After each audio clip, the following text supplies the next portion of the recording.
အဲ့တော့ကျွန်တော်တို့ဒီနေ့မေးတယ်ပေါ့နော် micro needling နဲ့တဲ့ CO2 laser ဘယ်ဟာကပိုကောင်းလဲဆိုပြီးတော့မေးတယ်ပေါ့နော်အဲ့တော့ကျွန်တော်တို့ဆေးခန်းမှာတော့ micro needling ရော CO2 fractional laser ရောနှစ်ခုလုံးကိုသုံးတယ်အဲ့တော့ micro needling ကတော့ကျွန်တော်တို့ဒီ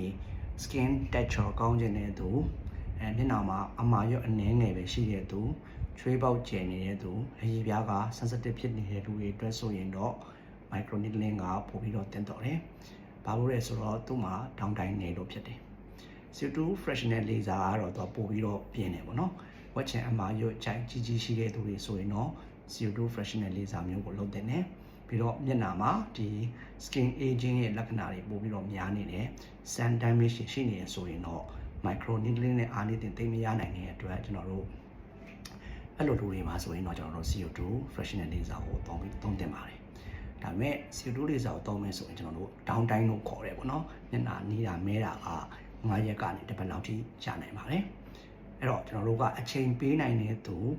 အသားနည်းနည်းလေးဖြူတဲ့လူတွေကြာမှာပဲကျွန်တော်တို့ဒါ CO2 fractional ကိုကျွန်တော်သုံးဖို့အတွက်ယူရတယ်ပေါ့နော်အသားညိုတဲ့သူတွေဆိုရင်တော့ကျွန်တော်တို့ကတော့ဒါ micro needling ကိုပဲပို့ပြီးတော့အားတာပါတယ်